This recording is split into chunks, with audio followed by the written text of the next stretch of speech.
The dawn, Anu and the dragon.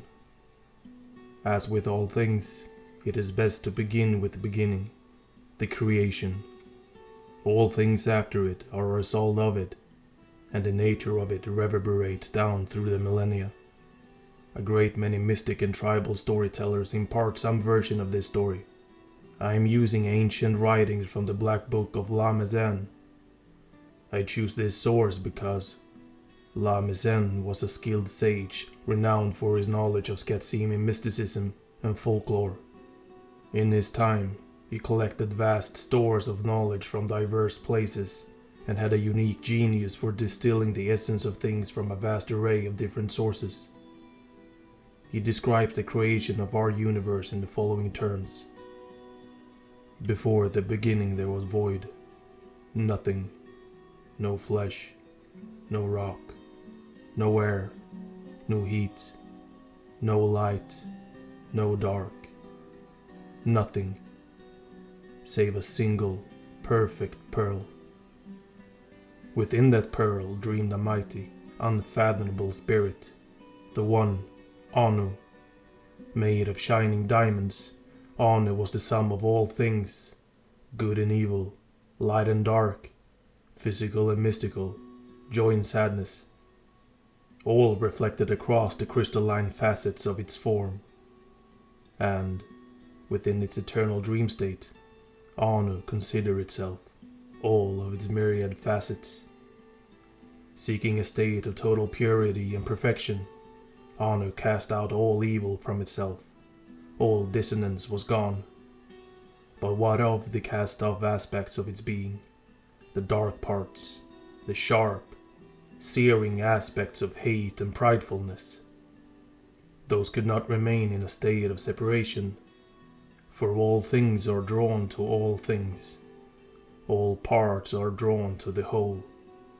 Those discordant parts assembled into the beast, the dragon. Tephamet was his name, and he breathed unending death and darkness from his 7 devouring heads. The dragon was solely composed of Anu's cast-off aspects. The end sum of the whole became a singular evil, the prime evil, from which all vileness would eventually spread throughout existence. Though separate beings, Anu and the dragon were bound together within the pearl's shadowed womb. There, they warred against each other in an unending clash of light and shadow for ages uncounted. The diamond warrior and the 7-headed dragon proved to be the equal of the other, neither ever gaining the upper hand in their fierce and unending combat, till at last, their energies nearly spent after countless millennia of battle, the two combatants delivered their final blows. Their energies, unleashed by their impossible fury, ignited an explosion of light and matter so vast and terrible that it birthed the very universe all around us. All the stars above and the darkness that binds them, all that we touch, all that we feel, all that we know, all that is unknown. All of it continues through the night and day in the ebbing and flowing of the ocean tides and in the destruction of fire and the creation of the seed. Everything of which we are aware, and that of which we are utterly unaware, was created with the deaths of Anu and the dragon Tephamet. In the epicenter of reality lies pandemonium, the scar of the universe's violent birth. At its chaotic center lay the heart of creation, a massive jewel unlike any other, the Eye of Anu, the World Stone. It is the foundation stone of all places and times, a nexus of realities and vast, untold possibility.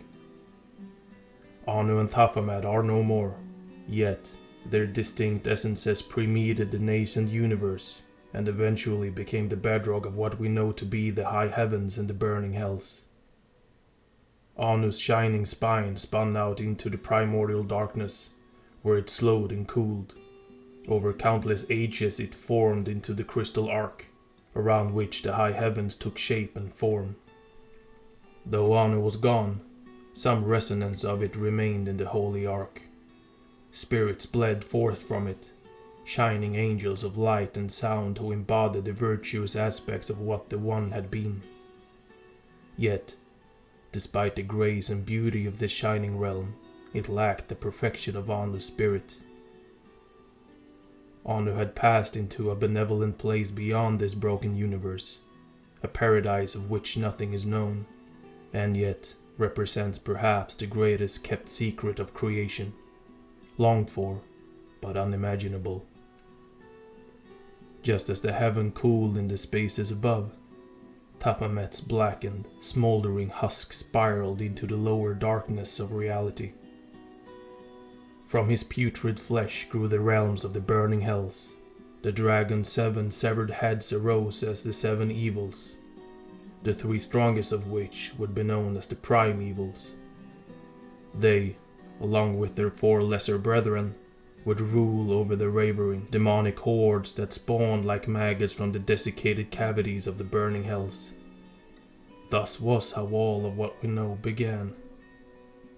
In time, the lords of hell and the angels of the heavens met and clashed.